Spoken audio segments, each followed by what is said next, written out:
आज विद्यार्थियों एक नए टॉपिक लेकर हम इस लेक्चर पे आए हुए हैं और उस टॉपिक का नाम है डिफरेंशियबिलिटी। तो डिफरेंशियबिलिटी के लेक्चर 1 में आज हम लोग डिफरेंशियबिलिटी का मतलब समझ लेते हैं। डिफरेंशियबिलिटी क्या कार्य करता है फंक्शंस के लिए, वो सारी बातें सीख लेते हैं। कोशिश करते हैं कि डिफरेंशियबिलिटी का सही मायने में फंक्शंस के लिए किस काम के लिए यूज करते हैं, वो बातों को हम आपको समझा पाएं और आप समझ पाइए। तो चलिए हम लोग देखते हैं कि डिफरेंशियबिलिटी क्या होता है। इससे पहले एक एग्जाम्पल के थ्रू आउट जाते हैं। आप जरा गौर करेंगे। मान लेते हैं एक इस प्रकार से फंक्शन का डिफरेंशिएशन किया जा रहा है, जैसे कि 11th हम लोगों ने पढ़ा था x का पावर n का। हाँ, तो इसका 11th पढ़े थे, है ना, और आगे इसकी चर्चा करेंगे। हम एग्जाम्पल के तौर से जा रहे हैं। तो यहां पर ऐसे समझते हैं हम लोग। मान लेते हैं लेट एक कोई फंक्शन मैंने लिया है y इक्वल टू fx कहते हैं, fx इक्वल टू मैंने x पावर n लिया है, इक्वेशन 1। हाँ, अब क्या करेंगे इसको, now differentiate with respect to x। हाँ, तो जैसे इसको डिफरेंशिएट करेंगे बहादुर, तो दोनों तरफ ऑपरेटर आएगा dy बाई डी एक्स और dx का power n with respect to x। तो अपने आप में ये एक फॉर्मूला है dy by d x equal to n into x का पावर n माइनस 1। इसका मतलब हम लोग साफ साफ कहें, देयरफॉर हम लोग कह सकते हैं कि डेरिवेटिव ऑफ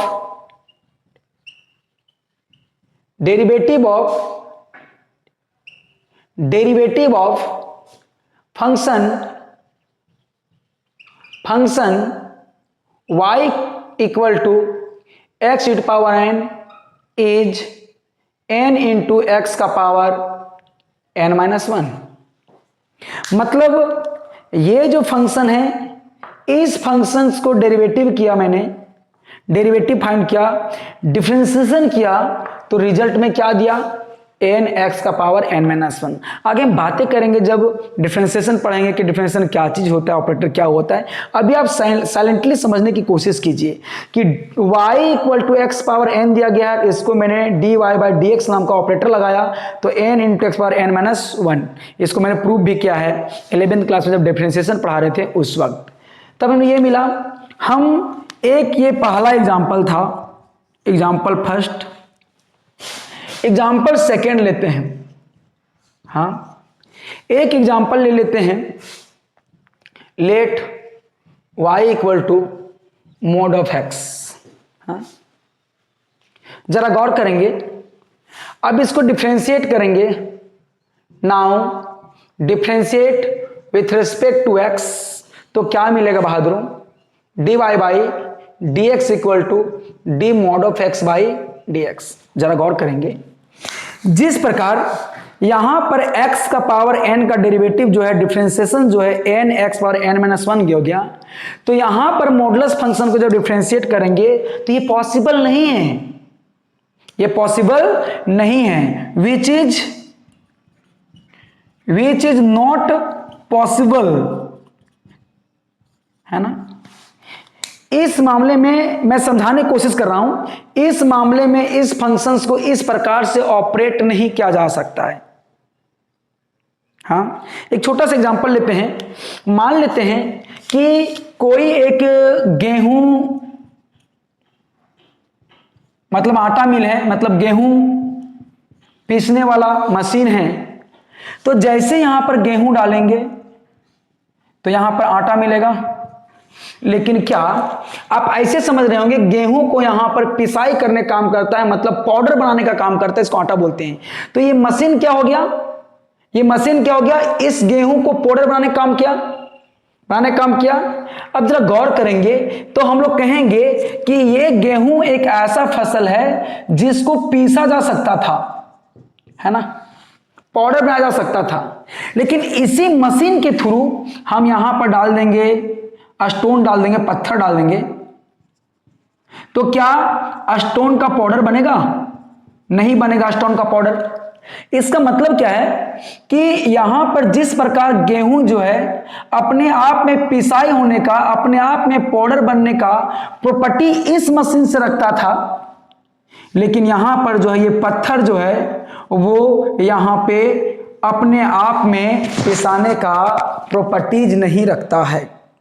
हाँ, तो यहां हम लोग कहेंगे कि गेहूं के पास पिसाई का प्रॉपर्टी है, इसीलिए इसको मैंने पीसा, लेकिन स्टोन के पास पिसाई का प्रॉपर्टी नहीं है। हाँ, स्टोन पिसा था, कोई और मशीन, मिल में जाते हैं हम लोग जिसमें छर्री वगैरह बनता है, कंक्रीट वगैरह बनता है, तो वहां भी तो बनता है। लेकिन सिंपली हम लोग यहां कह सकते हैं कि ये गेहूं मिल में, आटा मिल में स्टोन का पिसाई नहीं हो सकता है, इसीलिए कहेंगे कि ये स्टोन जो है इस मिल के लिए नॉट पॉसिबल है, संभव नहीं है। जैसे हम एक और एग्जांपल लेके समझने की कोशिश करते हैं। जैसे यहां पे हम लोग आइस लिए, इसको हीट किए, तो ये क्या बन गया? वाटर। हाँ, मतलब आइस डिजेबल था, इसको बोलेंगे कि डिजेबल ऑब्जेक्ट है, ये पिघलने वाला है, मेल्टिंग ऑब्जेक्ट है। लेकिन एक मैं यहां पर ले लेता हूं, स्टोन ले लेता हूं, इसको मैं हीट किया, तो क्या ये मेल्ट हुआ? नहीं हुआ मेल्ट, सिंपल सी बात। तो हम कहेंगे कि स्टोन जो है वो नॉट ए मेल्टिंग ऑब्जेक्ट, जबकि आइस क्या हो गया? Melting object. तो सोचिए कि यहां पर y equal to x power n मैंने लिया तो मेरा रिजल्ट ये मिल गया, लेकिन जैसे ही हमने मोड ऑफ x लिया, ये मशीन ही काम करना बंद कर दिया। मतलब इसको डिफरेंशिएट करने का ताकत नहीं था। इसका मतलब मैंने यहां पर गलत इनपुट डाला है, मैंने यहां पर पत्थर डाल दिया है, तो ये जो विच इज नॉट पॉसिबल। इसका मतलब हो गया कि जैसे ही जिस फंक्शंस का डिफरेंशिएबल हुआ, डिफरेंशिएशन संभव था, उसी को हम लोग कहते हैं डिफरेंशिएबल फंक्शन। और जिस फंक्शंस का डिफरेंशिएबल संभव नहीं था, डिफरेंशिएट नहीं कर पा रहे थे, उसको बोलेंगे नॉट डिफरेंशिएबल फंक्शन। तो यहां पर हम लोग देखते हैं, तो हम लोग कहेंगे देयरफॉर, कहेंगे बाबू देयरफॉर, पहला हम लोग लिखेंगे function y equal to x power n is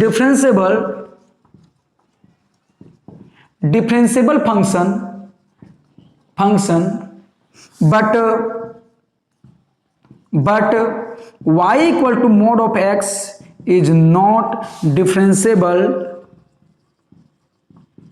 differentiable function. ये डिफरेंशिएबल फंक्शन नहीं है। तो फिर सवाल आता है कि मुझे पता था कि ये मोड ऑफ x जो है वो डिफरेंशिएबल नहीं है, मैंने इसलिए एग्जांपल लिया। हाँ, तो फिर यदि पता नहीं हो, हम लोग को रेंडमली कोई फंक्शन कह दे या रेंडमली फंक्शन कोई दे दे जिसको हम लोग पहले से नहीं जानते हैं, और उसके बारे में पूछे कि बताइए कि ये फंक्शन डिफरेंशिएबल है कि नहीं है, तो फिर हम लोग प्रॉब्लम फंस जाएंगे।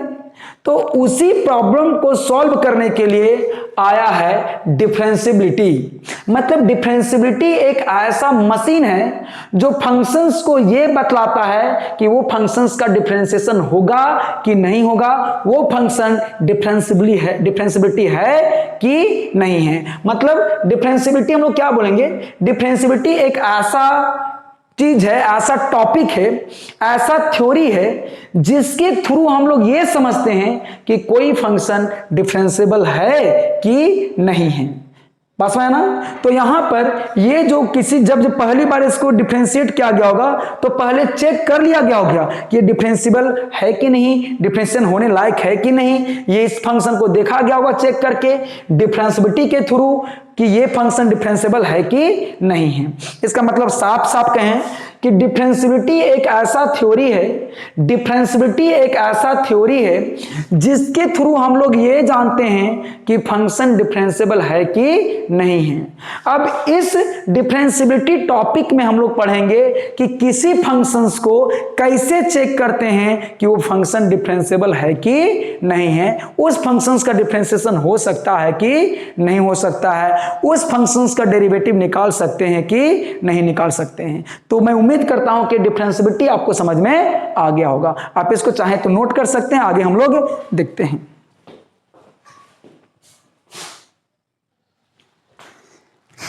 चलिए, डिफरेंशियबिलिटी हम लोगों ने तो समझ लिया, अब देखते हैं इसको कैसे चेक करते हैं डिफरेंशियबिलिटी को। तो डिफरेंशियबिलिटी एट ए पॉइंट मतलब किसी फंक्शंस को किसी एक पॉइंट पे डिफरेंशिएबल कैसे कहते हैं समझेंगे। जैसे dx का power n dx at x equal to 2, x equal to 2, ये तो यहाँ 3 हो गया, तो इसका डिफरेंशिएट करेंगे क्या मिलेगा, 3 मिलेगा, x 3 माइनस 1 और कितना x इक्वल टू कितना पे 2 पे, तो बताओ 3x स्क्वायर मिलेगा। अभी तो ये डिफरेंशिएबल हुआ, लेकिन एट ए पॉइंट कहने का मतलब हो गया कि जब कोई वेरिएबल x बच गया तो उस वेरिएबल का वैल्यू पुट करेंगे, तो हम लोग को यहां पर क्या मिलेगा, 3 इंटू 2 का होल स्क्वायर, तो 2 2 जा 4 3 जा 12 मिलेगा। तो इसको हम लोग कहते हैं डिफरेंशियबिलिटी एट ए पॉइंट। इसका मतलब कि डिफरेंशिएशन करने के बाद x का कोई वैल्यू पुट कर देते हैं, उसी को हम लोग कहते हैं differentiability eight a point. Differentiability eight a point, तो डिफरेंशियबिलिटी एट ए पॉइंट कहने का मतलब आपको समझ आ गया, डिफरेंशिएशन करने के बाद जो x का वैल्यू पुट करते हैं उसी को हम लोग कहते हैं बहादुरो डिफरेंशियबिलिटी एट ए पॉइंट। बस आया ना। तो differentiability eight a point check करें किसी फंक्शन का, कैसे हम लोग चेक करते हैं, ठीक है। तो हम लोग कहेंगे ए फंक्शन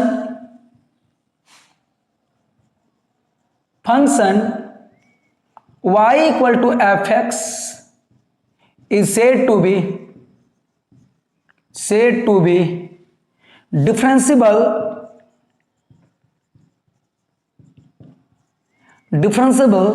है ना, differentiable at a point if right hand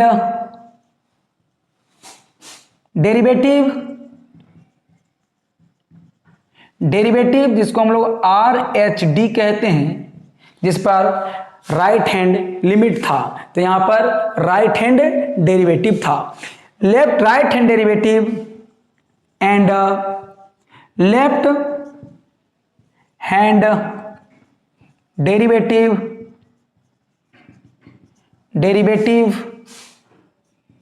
LHD at a point x equal to a are equal. समझिए, एक छोटा सा हम बात बता रहे हैं, जिस प्रकार हम लोग कहते थे कि left hand limit equal to right hand limit होता था बहादुरों, तो हम लोग कहते थे इससे रिजल्ट बन के आता था, देन कहते थे हम लोग क्या कि लिमिट एग्जिस्ट करता है, हाँ पहला। दूसरा, वैसे हम लोगों ने सीखा था कि left hand limit equal to right hand limit equal to value of function आता था बहादुरों, तो कहते थे फंक्शन क्या है, कंटिन्यूअस है, फंक्शन इज कंटिन्यूअस कहते थे। मतलब यदि लेफ्ट हैंड लिमिट और राइट हैंड लिमिट आपस में बराबर हो तो हम लोग कहते थे फंक्शन का लिमिट एग्जिस्ट कर रहा है, मतलब लिमिट निकाला जा सकता है। दूसरा हम लोगों ने यह सीखा था लेफ्ट हैंड लिमिट और राइट हैंड लिमिट और वैल्यू ऑफ फंक्शन तीनों आपस में बराबर हो तो फंक्शंस का नेचर कंटिन्यूअस होता है, फंक्शंस वो कंटिन्यूअस बिहेव का होता है। हाँ, उसी प्रकार यदि किसी फंक्शंस का राइट हैंड डेरिवेटिव, हाँ जिसको RHD कहते हैं, और लेफ्ट हैंड डेरिवेटिव जिसको LHD कहते हैं, या दोनों आपस में बराबर हो तो फंक्शंस को कहते हैं कि डेरिवेबल है। इसका मतलब उस फंक्शंस को डेरिवेट किया जा सकता है, डिफरेंशिएशन निकाला जा सकता है। तो दैट इज हम लोग कहेंगे कि इफ, देखो, left hand derivative equal to right hand derivative at x equal to a, है ना, ये दोनों आपस में बराबर आता है तो हम लोग कहेंगे कि देन क्या होता है बाबू, then function is derivable. Function is derivable. Derivable का मतलब डिफरेंशिएबिलिटी, है ना। डेरिवेबल डिफरेंशिएबिलिटी मतलब एक जिसको हम लोग चेक करेंगे उसको डिफरेंशिएबिलिटी कहेंगे, और जब उसमें चेक करने के बाद आ जाएगा डेरिवेबल है कि नहीं है, बस है ना। तो ये साफ कहें तो डेरिवेबल बोलिए या डिफरेंशिएबिलिटी बोलिए, दोनों सेम वर्ड है, दोनों सेम जैसा बिहेव हम लोग को करना है। इसका मतलब लेफ्ट हैंड डेरिवेटिव और राइट हैंड डेरिवेटिव दोनों सेम आता है तो फंक्शंस को हम लोग क्या बोलेंगे बहादुरों, ये फंक्शन डेरिवेबल है। अब सवाल आता है कि लेफ्ट हैंड डेरिवेटिव क्या किसे कहते हैं और राइट हैंड डेरिवेटिव किसे कहते हैं। तो एक करके हम लोग दोनों का स्टडी करेंगे, आप इसको पहले नोट कर लें, ठीक है।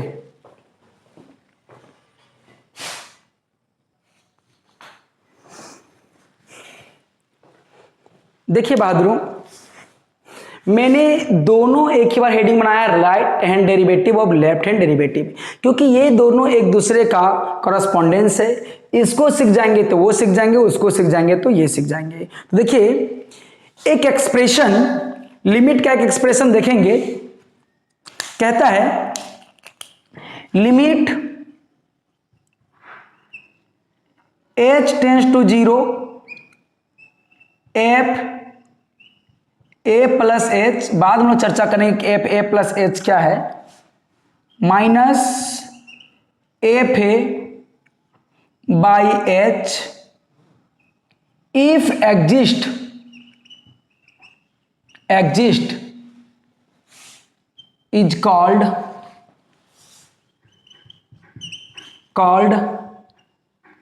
Right hand derivative and it is derivative at a point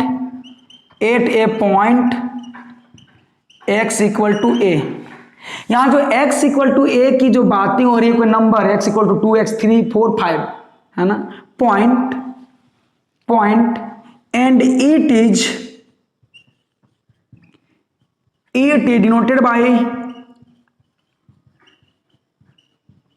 denoted by देखिए हम लोग इसको डिनोट करते हैं R फॉर राइट हैंड और F डेस्ट A, जहां डेस्ट का बात किए तो डिफरेंशिएबिलिटी डेरिवेटिव की बात होता है, और हम लोग F डेस्ट A प्लस 0 और F डेस्ट A प्लस H, ये तीनों जो दिख रहे हैं आपको, ये नोटेशन और ये नोटेशन, जिस प्रकार लेफ्ट हैंड लिमिट को हम लोग दर्शाते थे बाबू, क्या बोलो, राइट हैंड लिमिट को दर्शाते थे बाबू क्या, limit x tends to a minus plus f x. ये टर्म को जहां हम लोग देखते थे तो हम लोग समझते थे कि ये राइट हैंड लिमिट का फंक्शन होगा। तो उसी प्रकार जहां पर ये हम लोग देखेंगे r f डेस्ट a, या तो फिर f डेस्ट a प्लस 0 या तो फिर f डेस्ट a प्लस h, ये तो समझ लेना है कि ये क्या है, राइट हैंड डेरिवेटिव है। और राइट हैंड डेरिवेटिव के लिए फॉर्मूला क्या होता है, देखिए, limit h tends to 0 f a plus h minus f a by h, क्या बोलेंगे, लिमिट एच टेंड्स टू 0 पढ़ेंगे, limit h tends to 0 f a plus h minus f a by h. देखिए ना, यहां देखिए ऊपर इसको हटा दें, देखिए f a minus f a लिखे, देखिए आपको याद रखने का तरीका, एच टेंड्स टू 0 लिख दिए। अब यहां लिखिए एफ ए माइनस एफ ए, ये तो लिख ही सकते हैं, बाई एच लिखेंगे तो राइट चल रहा है बाबू, तो यहां प्लस एच हो जाएगा, नहीं तो दोनों कट के जीरो हो जाएगा ना। राइट के लिए प्लस और लेफ्ट के लिए माइनस, हम लोग लिमिट से पढ़ते आ रहे हैं। If exist, if exist, if exist कहने का मतलब क्या होता है? इफ एग्जिस्ट का कहने का मतलब हो गया बहादुरों कि ये जो है अनडिफाइंड ना दे, जैसे 0/0 ना दे, कोई न्यूमेरिकल वैल्यू दे, कोई न्यूमेरिकल वैल्यू दे, तब इस वैल्यू को हम लोग कहेंगे कि यही जो फॉर्मूला है वो राइट हैंड डेरिवेटिव का फॉर्मूला है। राइट हैंड डेरिवेटिव निकालने के लिए इस फॉर्मूला का प्रयोग करते हैं, ये एक्सप्रेशन का यूज करते हैं। से दर्शाते कैसे हैं? आर एफ डेस्ट ए, या तो फिर एफ डेस्ट ए प्लस 0, या तो एफ डेस्ट ए प्लस एच। ए प्लस 0 मतलब राइट, ए प्लस एच मतलब राइट, और यहां पर आर मतलब राइट। बात समझ रहा ना? इफ एग्जिस्ट करने का मतलब ये कोई ना कोई एक यूनिक फाइनाइट नंबर देगा तभी। यदि वो इनफाइनाइट नंबर देता है बाबू, तो ये टर्म को हम लोग राइट हैंड डेरिवेटिव नहीं कहेंगे। इसके through out right hand derivative हम लोग नहीं निकाल सकते हैं। तो दैट इज, जरा गौर करेंगे, दैट हम लोग कह सकते हैं बाबू कि right hand derivative equal to, हम लोग ये लिख सकते हैं, ये sorry R f dash a, है ना, चाहे ये भी लिख सकते हैं ये भी। और इसके लिए फॉर्मूला क्या हो गया बोलिए? लिमिट बताइए, एच टेंस टू 0 होगा बहादुरों। ऊपर मैंने बोला था एफ ए लिखिए, माइनस एफ ए लिखिए, और बाई में एच लिख दीजिए, लेकिन यहां पर प्लस एच कर दीजिए यदि ये एग्जिस्ट है तो। बस वाला ना? तो आप इसी को देख के आप लेफ्ट हैंड लिमिट के सारे फॉर्मूलाओं को आप क्रिएट कर सकते हैं, सारे फॉर्मूलाओं को समझ सकते हैं। इससे आप चीटिंग करके लिख लीजिए। तो देखेंगे यहां पर, देखिए यहां पर क्या मिलेगा।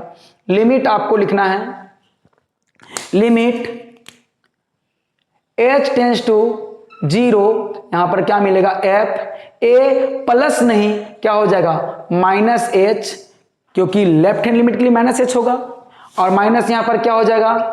F a by plus H नहीं, माइनस एच होगा। मतलब जहां जहां प्लस एच है वहां वहां माइनस एच है। किसी के दिमाग में ये चल रहा होगा कि यहां प्लस एच है, सो सर तो यहां माइनस करेंगे तो इधर -0 हो जाएगा, इधर -0 हो जाएगा, और +0 -0 कोई इफेक्ट पड़ने वाला है नहीं। तो ये जो फॉर्मूला दिख रहा है इफ एग्जिस्ट, इसको भी एग्जिस्ट होना पड़ेगा, मतलब फाइनाइट नंबर देना पड़ेगा।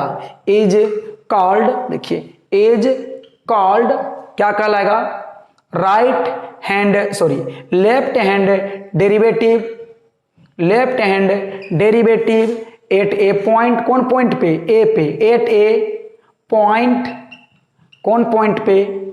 Eight a point x equal to a, and it is noted by, and it is denoted by, denoted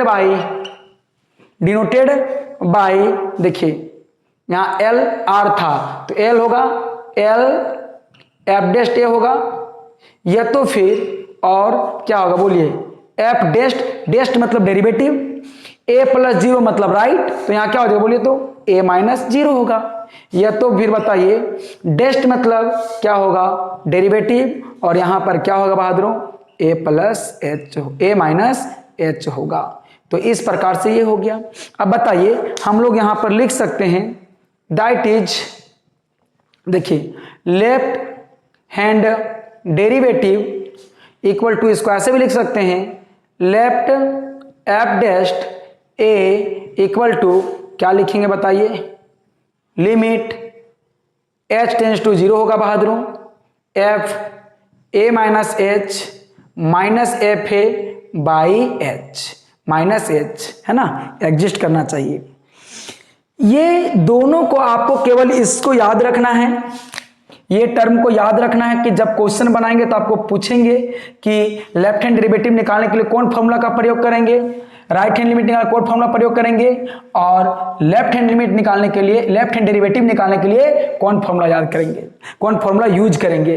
तो राइट हैंड डेरिवेटिव निकालने के लिए इस फॉर्मूला को याद रखना है, लेफ्ट हैंड डेरिवेटिव निकालने के लिए इस फॉर्मूला को याद रखना है। नोटेशन राइट हैंड डेरिवेटिव के लिए इसको और इसको याद रखना है, किसी तीनों में कोई एक यूज करेंगे। और इसके लिए लेफ्ट हैंड डेरिवेटिव के लिए नोटेशन इसको, इसको और इसको याद रखना है, इसीलिए मैंने लास्ट में लिख दिया है। हाँ, जरा गौर करेंगे,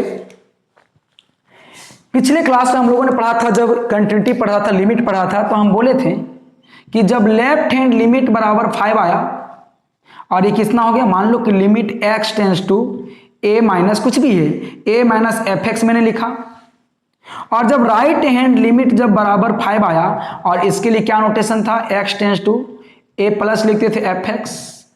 जब ये दोनों बराबर आता था तो कहते थे लेफ्ट हैंड लिमिट और राइट हैंड लिमिट जो है एक कॉमन वैल्यू दिया गया है। क्या मिला है, कॉमन वैल्यू, है ना। तो जब कॉमन वैल्यू दिया गया था तो बताइए, यदि माइनस लिखेंगे तो ये लेफ्ट हैंड दर्शाएगा, यदि प्लस लिखेंगे तो राइट दर्शाएगा, जबकि दोनों का दोनों सेम है। तो इसीलिए जब दोनों का दोनों सेम होता है, कॉमन वैल्यू होता है, तो उसको हम लोग लिखते थे कि लिमिट, याद कीजिए x टेंस टू ना प्लस ना माइनस, डायरेक्टली हम लोग हटा देते थे और यहाँ पर 5 लिखते थे। इसका मतलब जो कॉमन वैल्यू ऑफ लिमिट था उसको इस प्रकार से लिखते थे। तो वैसे ही मान लो कि राइट हैंड डेरिवेटिव निकाला मैंने, 5 आया, लेफ्ट हैंड डेरिवेटिव निकाला और मेरा 5 आया, तो उसको हम लोग क्या कहेंगे, उसको हम लोग क्या कहेंगे और कैसे हम लोग नोटेट करेंगे। तो हम लोग देखते हैं बाबू, रिमार्क में याद रखिएगा इसको, रिमार्क में हम लोग याद रखेंगे, कहेंगे the common value of right hand derivative and left hand derivative are denoted by देखिए यहां पर राइट था, यहां पर L था, मतलब R for right, L for left. अब ना लेफ्ट रहेगा और ना ही राइट रहेगा, ओनली डिफरेंशिएबिलिटी रहेगा। तो यहां पर क्या बोलेंगे, एफ डैश ए बोलेंगे, एफ डैश ए बोलेंगे, या तो फिर हम लोग वाई डैश ए भी बोल सकते हैं, d y by d x भी बोल सकते हैं, यही ना।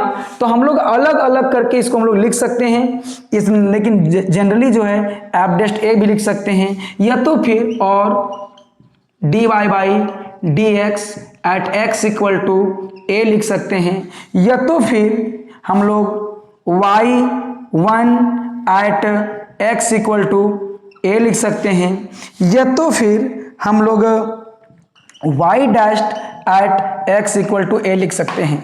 ये चारों का प्रयोग कर सकते हैं, ठीक है।